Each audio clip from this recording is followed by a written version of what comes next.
Very good morning ma'am. अभी लेह में curfew का छठवां दिन है। मैं अभी बाहर निकला था कुछ विजुअल्स के लिए। स्थिति वैसी ही है। हालांकि कल कुछ रिलैक्सेशन कुछ घंटों का कर्फ्यू में मिला था। आप भी लेह में मौजूद हैं। कैसा है लेह का माहौल अभी? हम अगर तमाम लोगों को बताना चाहें कि लेह में अभी क्या चल रहा है, तो आप इसको कैसे बताएंगे? लेह में जो भी पिछले 6 दिनों में विशेषकर और उससे पहले 4 सालों में चल रहा है, वो बहुत ही एक सैड और अनफॉर्चुनेट इंसिडेंट है। लेह के लोगों से ज्यादा कोई इतना शांति प्रिय, पेट्रियोटिक, नेशनलिस्ट नहीं है। ये गवाह है हिस्ट्री कि चाहे वो कारगिल का वॉर हो और उसके पहले पहले लद्दाख स्काउट्स हो, या एक common person on the street को जो भारत से प्यार है और जो देशभक्ति है, वो मतलब सराहनीय है। तो फर्स्ट ऑफ ऑल, ऐसे रीजन में कर्फ्यू लगाना is absolutely wrong and we condemn it. Secondly, इस कर्फ्यू का ये कॉज बताना कि यूथ ने प्रोटेस्ट किया, ये second thing is what we condemn, because youth उस दिन शांति प्रिय तरीके से प्रोटेस्ट कर रहे थे। अगर सीआरपीएफ ने टीयर गैस नहीं चलाई होती तो ये एक बहुत पीसफुल प्रोटेस्ट होने जा रहा था, क्योंकि हमारे इंस्टीट्यूशन के स्टाफ और स्टूडेंट्स ने हमसे लीव मांग के वहां जाने के लिए रिक्वेस्ट किया था। और पिछले 5 सालों में और 10 सालों में, जब से ये सिक्स शेड्यूल स्पेशली चल रहा है, ये हमने देखा है कि सोनम वांगचुक के नेतृत्व में जो भी अनशन हुए हैं, जो भी पद यात्राएं हुई हैं, वो एब्सोल्युटली गांधीयन तरीके से, एब्सोल्युटली नॉन वायलेंस को फॉलो करते हुए हुई हैं। सोनम वांगचुक सिर्फ एक साइंटिस्ट नहीं है, वो एक युवा पीढ़ी के इंस्पिरेशन भी हैं। उनको लोग सिर्फ ऐसे ही नहीं प्यार करते या इज्जत करते क्योंकि वो सिर्फ एक साइंटिस्ट हैं। साइंटिस्ट होने के साथ साथ वो ह्यूमैनिटेरियन है टू स्टार्ट विद। उनको लोगों के दर्द का पता होता है। उन्होंने अपना करियर, जो कि वो फॉरेन में जाके भी रह सकते थे, बचपन में ही उसको इंजीनियरिंग से कन्वर्ट करके एजुकेशन में वो आए, क्योंकि उनको युवा पीढ़ी की दर्द थी।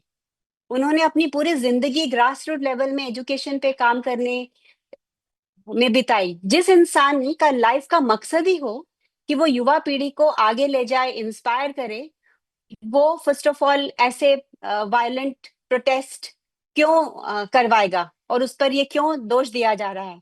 आज तक तो ऐसा कभी नहीं हुआ था।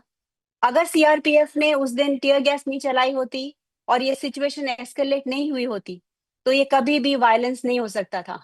तो इसीलिए ये बहुत एक दुर्घटना, मतलब इतनी ये सैड है ये सिचुएशन, कि आप अच्छे खासे एक शांति प्रिय जगह को आप एक गलत ब्रांडिंग दे रहे हो। आप यहाँ लोगों का वायलेंस की बात कर रहे हो, जो कि हमेशा से ही पेट्रियोटिक और शांति प्रिय रहे हैं। तो फिर ये 24 तारीख को जो हिंसक प्रदर्शन हुआ, जिसमें 4 लोगों की जान चली जाती है, 70 से ज्यादा लोग घायल हो जाते हैं। जब डीजीपी प्रेस कॉन्फ्रेंस करते हैं तो वो नेपाल का जिक्र करते हैं, बांग्लादेश का जिक्र करते हैं, पाकिस्तान से कनेक्शन का मिस्टर वांगचुक का जिक्र करते हैं। आखिर ये सारी चीजें आई कैसे? और ये मिस्टर वांगचुक सारी से की जब मैं सारी, जी, जी प्लीज कंटिन्यू मैम। नहीं, जो भी स्टेटमेंट्स डीएसपी ने कही हैं वो बिल्कुल हम कंडेम करते हैं। Not just me, but each and every person in Ladakh condemns those allegations, because जैसे मैंने कहा कि ये एक नैरेटिव बनाया जा रहा है किसी को ब्लेम करने का, किसी को फ्रेम करने का, ताकि जो उनकी मनमानी है वो वहां कर सकें। जैसा मैंने पहले भी कहा, एक इंसिडेंट जो आपने देखा, उसके पीछे 5 साल के पीसफुल प्रोटेस्ट देखिए। जो इंसान वो पाथ फॉलो कर रहा है, वो ये कभी नहीं होने देगा। ये जो भी हुआ, ये बहुत अनफॉर्चुनेट है, क्योंकि इसमें सीआरपीएफ को, जैसे मैंने पहले भी इंटरव्यूज में कहा है, कि हम ये क्वेश्चन पूछते हैं कि किसने सीआरपीएफ को गोली चलाने के लिए ऑर्डर्स दिए?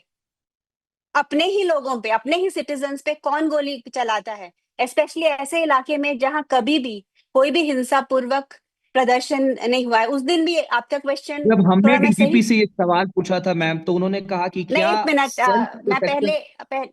नहीं, मैं पहले आपका क्वेश्चन जो था मैं उसमें थोड़ा उसको चेंज करना चाहूंगी। आपने जो कहा हिंसा पूर्वक प्रदर्शन, प्रदर्शन हिंसा पूर्वक नहीं था शुरू में। बहुत सारी वीडियोस आई हैं जिसमें लोग शांति से बैठे हुए थे। उस दिन plan candle march, candle protest और पीसफुल प्रोटेस्ट का था। अगर कोई इसको रिस्पेक्ट नहीं करते हुए टीयर गैस चलाता है तो फिर इससे स्टूडेंट्स ने स्टोन स्टोन पेल्टिंग शुरू की और उससे ये आगे एस्केलेट हुआ। ये बिल्कुल भी इसके पीछे ये था ही नहीं कि ये हिंसा पूर्वक हो। और सोनम वांगचुक इंस्टिगेट तो दूर की जगह, वो इसके बारे में उनको पता भी नहीं था। वो दूसरे पार्क में थे जहां पर उनका अनशन चल रहा था। और डीएसपी जो भी कह रहे हैं उनका तो ये एजेंडा है ना, उनको सिक्स शेड्यूल किसी हालत में देना नहीं है। उसको उनको किसी ना किसी चीज को, सिचुएशन को, क्या किसी ना किसी ह्यूमन बीइंग को, इंसान को उनको एक स्केपगोट बनाना है ये नहीं करने का। तो हम तो डीएसपी की सारी बातें फॉल्स हैं, गलत हैं। और आप भी जानते होंगे, और हर वो मीडिया चैनल जो इसको गलत वे से पोर्ट्रे करता होगा, वो अगर रात को अपने जमीर को पूछेंगे तो सबको ये पता है कि इसमें किसका हाथ है और ये कौन करवा रहा है। और ये बिल्कुल ना लद्दाख के लोग, ना लद्दाख के यूथ और ना लद्दाख के सोनम वांगचुक इसके पीछे हैं। क्योंकि मैं पिछले 10 सालों से लद्दाख में हूँ और कभी भी ना हमें कार को लॉक करने की वहां जरूरत पड़ती है, ना वहां घरों को लॉक करने की जरूरत पड़ती है। वहां पर बिल्कुल जीरो के बराबर क्राइम रेट है। कौन सी ऐसी स्टेट है, मुझे आप बताइए, जहां पर क्राइम जीरो हो? और ये इसलिए है क्योंकि यहाँ पर हर साल दलाई लामा जैसे लोग आते हैं जिनको बुद्धिस्ट, मुस्लिम सब इज्जत करते हैं, प्यार करते हैं, जो यहाँ पर कंपैशन की बात करते हैं और सब ये अपनी लाइफस्टाइल में इसको यूज करते हैं, ये कंपैशन की फिलॉसफी को। तो मैंने अपनी जिंदगी में वहां पर ऐसा कभी नहीं देखा, और ना ही भारत ने लद्दाखी आर्मी का या लद्दाखी लोगों का कभी भी एंटी नेशनल होने का कुछ भी सबूत देखा हो, या कभी भी कुछ वहां वायलेंस का माहौल देखा हो आज तक। तो फिर मैं जब डीजीपी से हमारा सवाल था कि आपने जो है इस हिंसक प्रदर्शन को रोकने के लिए बुलेट्स का इस्तेमाल क्यों किया, उनका ये कहना था क्या हम हाथ बांध करके खड़े रहते, हम मर जाते। दूसरा सवाल मैम, एफसीआरए के वॉयलेशन को लेकर के देखा गया, उसकी जांच की गई एनजीओ से, और अब एनएसए लगाना, कैसे इन सारी चीजों को देखती हैं। और जब हम मिस्टर वांगचुक का इंटरव्यू कर रहे थे, और मैं इन पर्सन इंटरव्यू करने वाला एकमात्र जर्नलिस्ट था जब से ये इंसिडेंट हुआ, मैं जब मिस्टर वांगचुक से मिला तो ही सेड कि I am ready to be arrested, मैं इनवाइट करता हूं पुलिस को कि आए मुझे गिरफ्तार करें। तो क्या उन्हें मालूम था कि उन्हें गिरफ्तार किया जाने वाला है, क्योंकि वो बता भी रहे थे कि कुछ केस उनके खिलाफ बनाया जा रहा है, क्या उन तक कुछ ऐसी भनक थी? फर्स्ट ऑफ ऑल, वो डीएसपी सर का हम जो कह रहे हैं कि हम ऐसे बैठे रहते, तो ये जो इंसिडेंस हुआ जहां पर उन्होंने बुलेट चलाए, ये उनका फेलियर है कि सेफ्टी नहीं मेंटेन कर सकना। और वो कोई टेररिस्ट के साथ नहीं डील कर रहे थे, बहुत पीसफुल, बहुत अच्छे लद्दाखी यूथ के साथ डील कर रहे थे, जिन्होंने, बहुत सारे वीडियोस हैं जो खुद, जो घायल सीआरपीएफ थे उनको वो पानी पिला रहे थे। तो ये प्लीज मत कहिए कि हमने बुलेट चलाई क्योंकि हम सिचुएशन को कंट्रोल कर रहे थे। आपकी बुलेट चलाना आपकी फेलियर है, सबसे बड़ी फेलियर है डीएसपी और पूरे पुलिस डिपार्टमेंट की, जो इसको कंटेन पीसफुली नहीं कर सके। तो ये मेरा जवाब है उनको कि हमने गोलियां पीस के लिए की नहीं, ये बिल्कुल गलत है और हम सब इस बात को कंडेम करते हैं। और सेकेंडली, आप बहुत सारे क्वेश्चन एक साथ पूछ रहे हैं, एक एक करके पूछे तो मैं आपको बहुत डिटेल में जवाब दे सकती हूँ। स्मोक स्क्रीन क्रिएट करना, आज की दुनिया में इतनी पोलराइज दुनिया है जहां कोई ट्रूथ के लिए नहीं खड़ा है, कोई किसी ना किसी पार्टी या किसी ना किसी आइडियोलॉजी के पीछे भाग रहा है, तो वहां स्मोक स्क्रीन क्रिएट करना, बड़े बड़े वर्ड्स यूज करना बहुत आसान है। लेकिन अगर आप उसको ब्रेक डाउन करेंगे, तो मैंने पहले भी बहुत सारे मीडिया चैनल्स को डिटेल में मैं समझा चुकी हूँ, और हमारे पास सारे पेपर्स भी हैं। और मैंने जो भी एमएचए के रिप्रेजेंटेटिव आना चाहते हैं प्राइम टाइम पे, सबके सामने, पूरे भारत के सामने, किसी भी न्यूज चैनल पे, तो हम आके कहने को तैयार हैं कि ये सब कैसे गलत है, allegation with facts and figures and evidence. तो आप एफसीआरए के बात कर रहे हैं, तो FCRA first of all HIAL का था ही नहीं, क्योंकि जब हमने अप्लाई किया तभी सोनम ने अपना अनशन शुरू किया था, और ये हमें एफसीआरए की धमकी दे रहे थे कि अगर आप ये करते रहेंगे तो हम आपको एफसीआरए नहीं करके देंगे। तो सोनम ने कहा हमें नहीं चाहिए एफसीआरए, क्योंकि हम self sufficiency, local self sufficiency पे चलते हैं। हम उन बहुत कम एनजीओज में से आते हैं जो सिर्फ फंडिंग पे डिपेंड नहीं करते, क्योंकि हम एक किसी इशू पे काम करते हैं और हम अपने फंड्स खुद जनरेट कर सकते हैं, और हम एफसीआरए के बिना या हो या ना हो हमें फर्क नहीं पड़ता। लेकिन सोनम जिस वैल्यू के लिए खड़े थे, जो कि लद्दाख में डेमोक्रेसी, इसमें इतनी आर्ग्यूमेंट हो क्यों रही है, मुझे तो ये नहीं समझ में आ रहा। सबसे पहले बीजेपी को ये आंसर देना चाहिए कि आप नंबर 1 जिस मैनिफेस्टो पे आप जीतते हो, आप वो क्यों नहीं करते हो।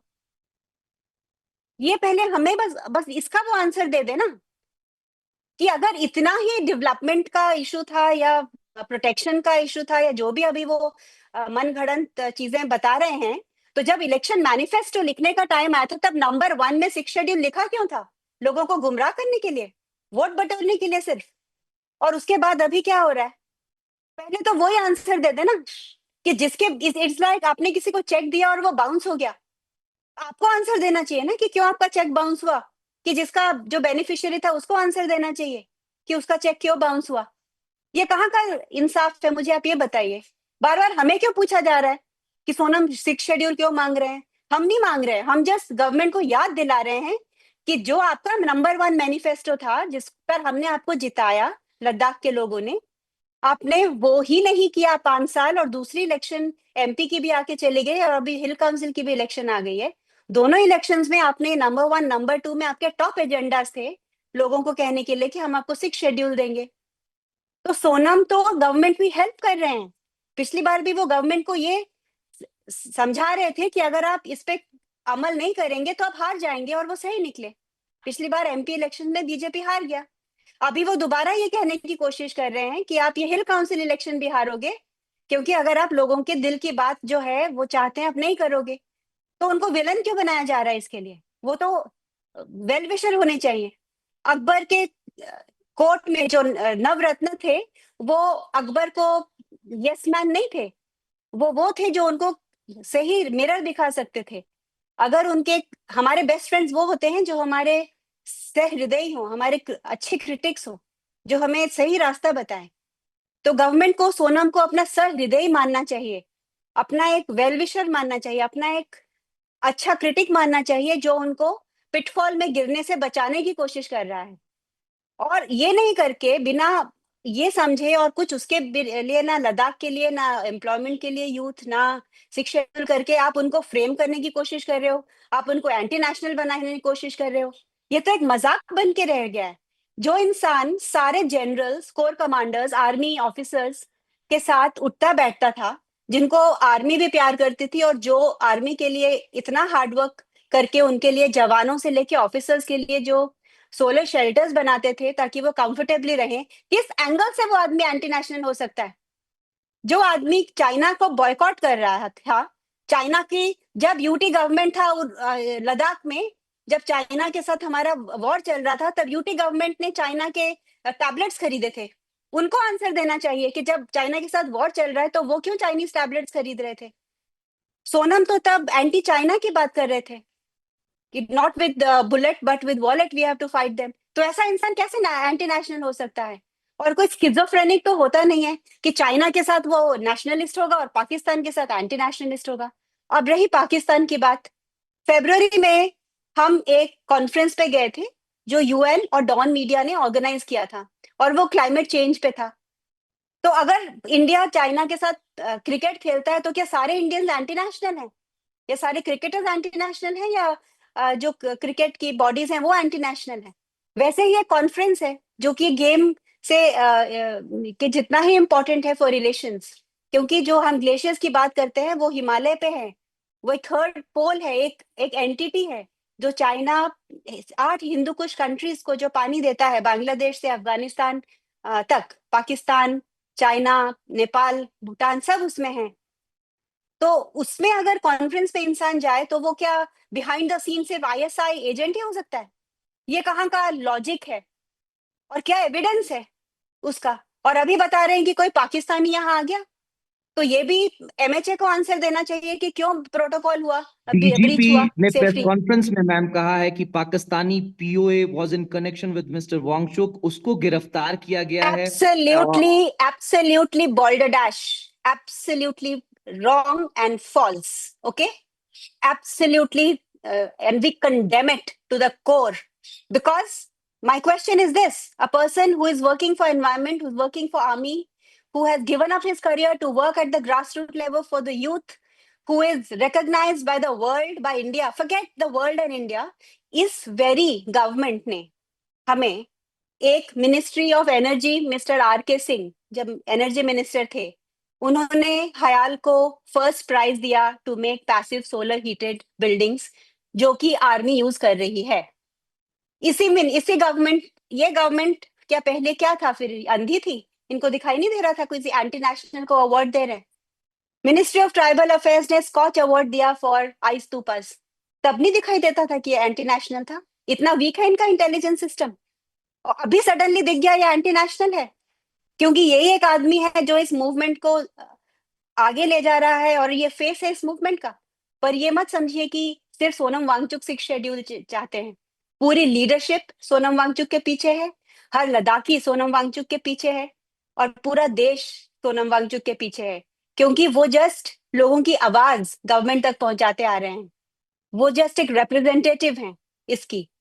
ये लोग सोचते हैं कि उनको हम चारों तरफ से फ्रेम करेंगे, उनका इमेज खराब करेंगे तो ये मूवमेंट को वो बिगाड़ सकते हैं। नहीं, ये मूवमेंट हर इंसान के दिल में है।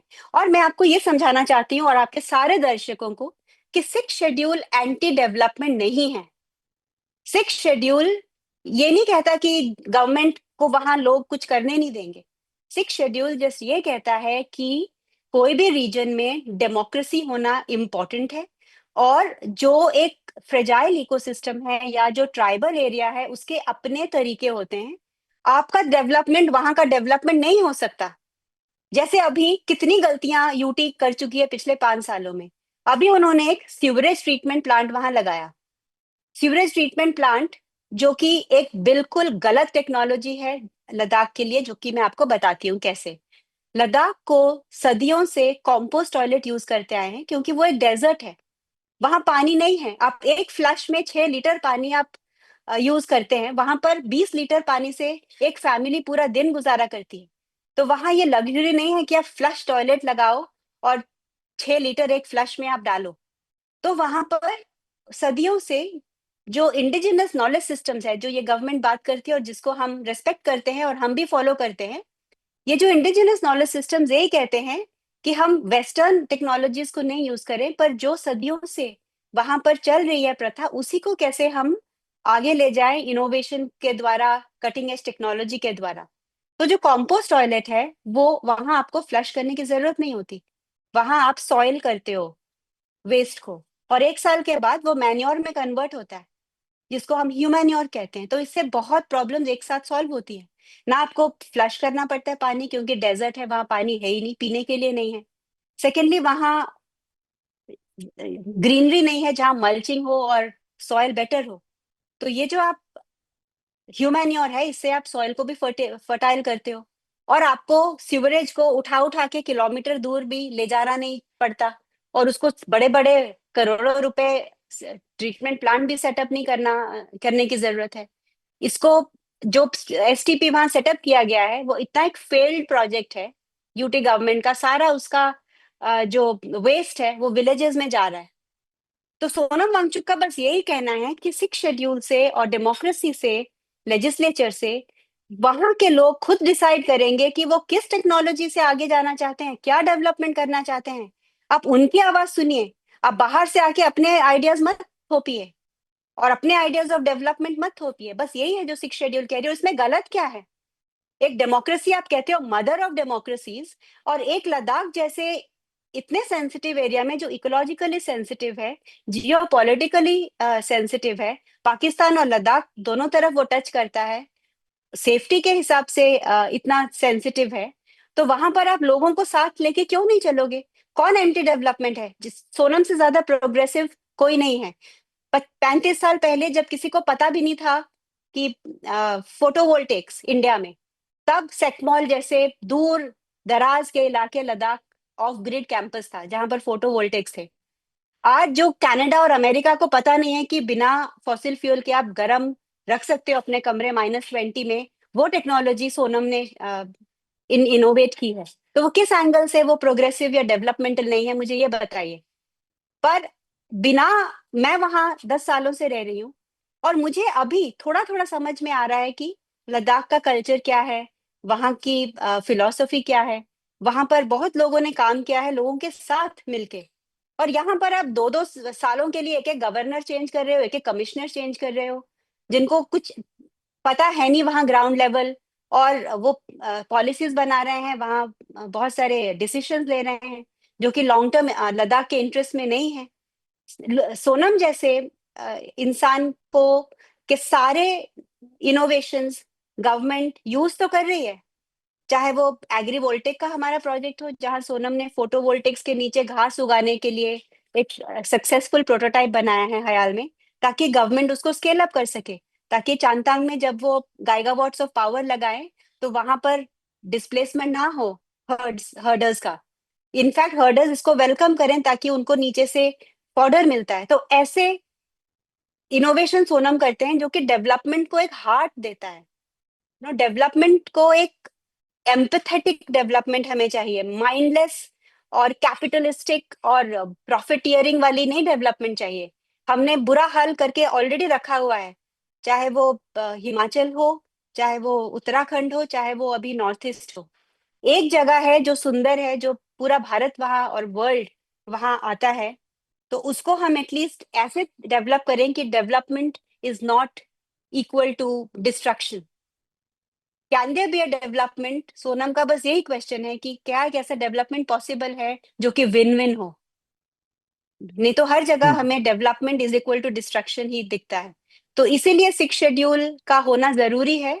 नहीं तो हम ऐसे पॉलिसीज वहां बनाएंगे जिनमें लोगों का से नहीं होगा, लोगों का कोऑपरेशन नहीं होगा, और लोगों का जो पिछले हजारों सालों की विजडम है उसमें, वो उन पॉलिसीज में एम्बेड नहीं होंगी। अगर हम ट्रूली इंडियन नॉलेज सिस्टम्स को आगे ले जाना चाहते हैं तो लद्दाख में एक डेमोक्रेटिक गवर्नमेंट होना बहुत जरूरी है, and not a UT which takes decisions without the involvement of the people.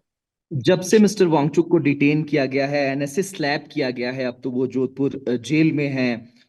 क्या आपका किसी तरीके से उन तक कनेक्ट हो पाया है लॉयर के थ्रू, या फिर किसी और कनेक्शन की अगर हम बात करें? और जब उन पर एनएसए लगाया गया तो आपको क्या कुछ आपकी प्रतिक्रिया थी?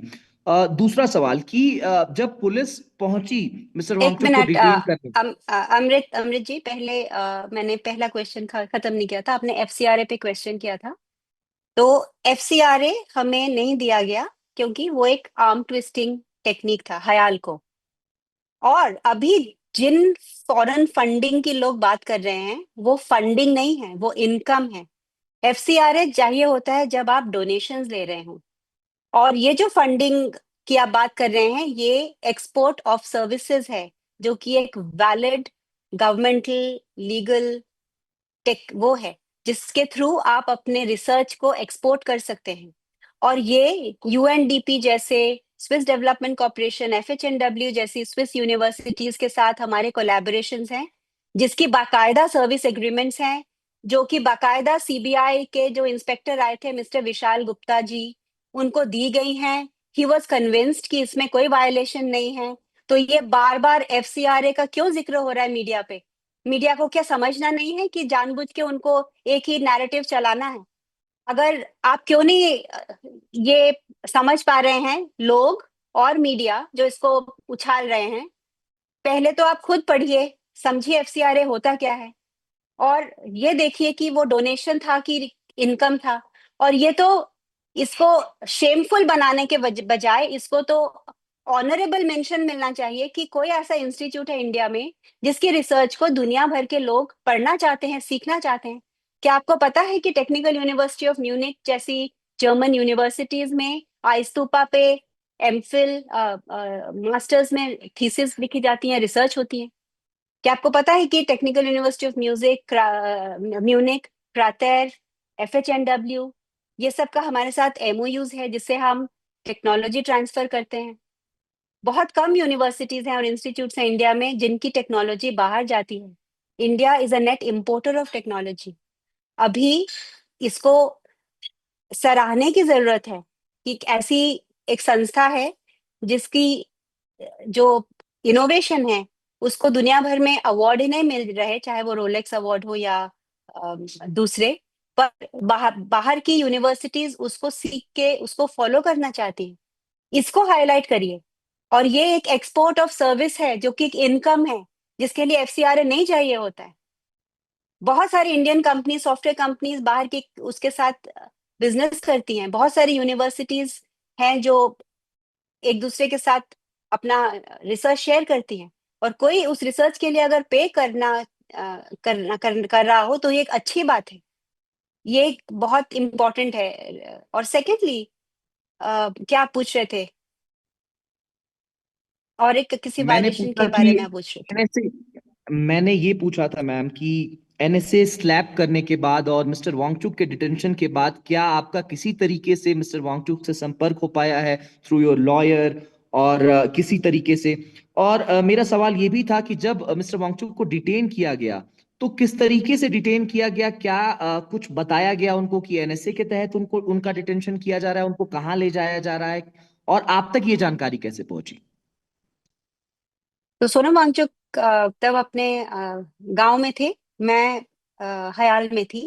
मैं फिजिकली वहां प्रेजेंट नहीं थी क्योंकि वो अपनी फैमिली को मिलने गए हुए थे और मैं हयाल का बहुत सारे ये सब संभाल रही थी। तो लेकिन मुझे ये पता है कि पूरा घर को वहां छान मारा था। और कुछ लोग तो 5 से 10 लोग घर के अंदर थे, लेकिन 100 के जैसे जो थे पुलिस वो बाहर रोड पे थे। और मुझे 4 बजे ये खबर मिली जब इंस्पेक्टर रिग्जिन ग्युरमेट जो कि लद्दाख में है, जिन्होंने मुझे कॉल किया और कहा कि उनको डिटेन किया गया है। जब मैंने पूछा कि हमको FIR दीजिए तो उन्होंने कहा कि अरेस्ट नहीं है, उनको डिटेंशन हुआ है। तो मैंने डिटेंशन ऑर्डर का पूछा तो उन्होंने कहा कि आज वो जैसे ही जोधपुर में लैंड होंगे उनके साथ जो ASP थे मिस्टर शुक्ला, वो मुझे कॉल करेंगे और उनसे बात करवाएंगे और क्या हमारी लीगल राइट्स है ये भी बताएंगे। लेकिन आज चौथा दिन खत्म हो रहा है और अभी तक ना उनसे कोई कॉल आया है, ना कोई फॉर्मल डिटेंशन ऑर्डर हमें दिया गया है, और ना हमें पता है कि वो वहाँ किस हाल पे हैं। क्या आपने फिर संपर्क करने का प्रयास किया अपने एडवोकेट के माध्यम से, या फिर जो इंस्पेक्टर यहाँ पर आपसे बात कर रहे थे उनसे आपने फिर संपर्क करने का प्रयास किया? हाँ, उनसे बहुत बार उनको कॉल किया, मैसेज भी छोड़ा, लेकिन ना वो कॉल उठा रहे हैं और ना वो कॉल बैक कर रहे हैं। और क्योंकि यहाँ कर्फ्यू है, बाहर नहीं जाने दे रहे हैं। और आपने भी कल ये एक्सपीरियंस किया कि आप जब अंदर आए तो आपके पीछे पीछे CRPF भी हमारे कैंपस में आ गई। तो एक तो ये कहाँ की मैं डेमोक्रेसी है ये क्वेश्चन करना चाहती हूँ कि आप प्रेस कॉन्फ्रेंस दिए जा रहे हो जो कि बिल्कुल गलत, बेबुनियादी, फॉल्स एलिगेशंस वाला है, और आप हमें ये मौका भी नहीं दे रहे हो कि हम अपने आप को दुनिया के सामने डिफेंड कर सकें या अपना सच दुनिया के सामने रख सकें। आपने ऑलमोस्ट हाउस अरेस्ट में हमें रखा हुआ है, जिसको कि कोई भी आता है जाता है उनको क्वेश्चन किया जाता है। कल हमारे स्टाफ और स्टूडेंट को पकड़ के ले गए और पुलिस कस्टडी में रखा ओवरनाइट, और बहुत सारे और युवाओं को बिना वजह पकड़ के लेके जा रहे हैं। ये करना क्या चाहते हैं वहां पर? एक अच्छे खासे पीसफुल एरिया को एक ऐसा माहौल क्यों बना रहे हैं? ये बिल्कुल गलत है, क्योंकि डेमोक्रेसी ये होती है कि डायलॉग हो और डिस्कशन हो और बेशक डिबेट हो, पर ये oppressive use of power is not democracy. This has to be known. Oppressive जो पावर यूज करके एक सिचुएशन का दमन करके ये कहा डेमोक्रेसी बिल्कुल नहीं होती, स्पेशली ऐसे रीजन में जिसका कोई वायलेंस का ट्रैक रिकॉर्ड नहीं है, और ऐसा इंसान जिसका पिछले 5 सालों से कंप्लीटली पीसफुल प्रोटेस्ट का जिसका वो रहा हो record. So ये absolutely we condemn it, and it has to be revoked. There cannot be a curfew to this thing. If you have done something wrong, if CRPF has bullet चलाया है, तो आप डर के शायद ये कर रहे हैं, लेकिन उसकी वजह से एक प्यारे से पेट्रियोटिक और अच्छे रीजन को, जो कि इतना सेंसिटिव है पॉलिटिकली इकोलॉजिकली, उसको नरक मत बनाइए। एक अंतिम सवाल मैम, जब से मिस्टर वांगचुक का डिटेंशन हुआ है, आज चौथा दिन है, उनके फॉलोअर्स का और उनको ट्रोल करने वाले लोग तमाम चीजें लिख रहे हैं। उनके फॉलोअर्स के लिए, उनके चाहने वालों के लिए जो अक्रॉस द वर्ल्ड हैं, उनके लिए आपका मैसेज क्या रहेगा? वो कैसे मिस्टर वांगचुक को परसीव करें? और जो मिस्टर वांगचुक करना चाहते थे, अब तो फिलहाल वो जेल में है, उन पर एनएसए लगाया जा चुका है, वो कब बाहर आएंगे कुछ कहा नहीं जा सकता। तो उनका जो आइडिया है और वो जो करना चाहते थे, वो अब कैसे आगे बढ़ेगा? उनके फॉलोअर्स के लिए एक मैसेज, और इस बारे में आपका जवाब। जो भी सोनम के लिए गलत सोच रहा है, वो जस्ट उनकी, उस इंसान की या उस ऑर्गेनाइजेशन की मेंटल एवोल्यूशन और कॉन्शियस को दर्शाता है। क्योंकि जो भी सोनम वांगचुक की लाइफ को समझेगा और पढ़ेगा, उसको ये ब्लैक एंड व्हाइट में समझ आएगा कि जो इंसान ने अपनी पूरी लाइफ भारत के लिए, युवा पीढ़ी के लिए, एजुकेशन के लिए, एनवायरनमेंट के लिए दी, वो किसी भी एंगल से एंटी नेशनल नहीं हो सकता, और एनएसए उसके ऊपर थोपा जा ही नहीं सकता। वो किसी भी एंगल से नेशन की सिक्योरिटी को थ्रेट नहीं है। वो हर एक के लिए एक इंस्पिरेशन है। उसकी जिंदगी से, उसके ऑर्गेनाइजेशंस से पूरी इंडिया और पूरा वर्ल्ड सीख सकता है। और मैं जस्ट यही कहना चाहूंगी कि सारे हमारे जो समर्थक हैं पूरे इंडिया में और वर्ल्ड में, मैं आपको शत शत नमन करती हूँ कि आप हमारे साथ इस घड़ी में खड़े हैं और आप सोनम के लिए लड़ रहे हैं। और जो भी नेसेयर्स हैं और जो भी उनके बारे में उल्टा सीधा कह रहे हैं, मैं बस उनको यही कहूंगी कि अपनी जमीर में झांकिए, ऊपर भगवान है, और ये नवरात्रि चल रही है जहां पर हमेशा सच की विजय हुई है। शक्ति इंडिया है, जो कि दुर्गा है, और वो कभी भी झूठ को जीतने नहीं देगी। और भारत का स्ट्रॉन्गेस्ट पिलर है सत्यमेव जयते। वो किसी पार्टी को नहीं देखता, किसी इंसान को नहीं देखता, वो जस्ट देखता है कि जो सत्य के साथ खड़ा है वो ही फाइनली विजयी है। Thank you. बहुत शुक्रिया मैम एएनआई से बातचीत करने के लिए। We really appreciate your presence on ANI. Thank you so much ma'am. Thank you.